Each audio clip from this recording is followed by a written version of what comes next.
তো দর্শক বিন্দু আপনাদের সকলকে সস্তা আইপিএল স্বাগতম। এখন হবে টস। রিঙ্কু সিং তুমি কিনে যাও টসে। আপনাকে একটু সাইডে নিতে চাই। আরে নাস্তির পরে লাইভ চলছে লাইভ।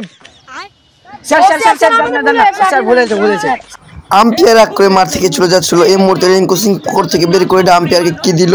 এখানে আমরা ছোটখাটো একটা দুর্নীতি দেখতে পাচ্ছি।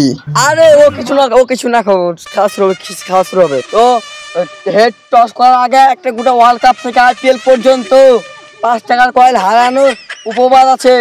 যেন টাকাটা না হারায় তো এখন হবে টস। আমি টস করবো না, চলে যাবো বলে দিচ্ছি। আচ্ছা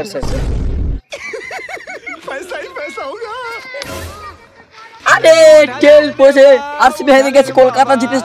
চলো আর এইদিকে দুর্নীতির মাধ্যমে কলকাতা জিতে গেল। আর এদিকে আমরা শাহরুখ খানকে দেখতে পাচ্ছি। আরে শাহরুখ যে তুমি মাঠে আসবে আগে বলবো না?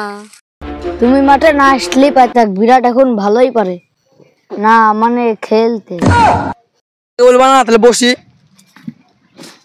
আমরা তাহলে করি কি করি না, মানে গল্প। আর আমরা এদিকে দেখতে পাচ্ছি রাশিয়ানের বদলে গেলে আম্পায়ার কাকে এনেছে। আইপিএল কোম্পানির টাকার অভাব পড়ে গেছে নাকি? এগুলা কাদের এনেছে?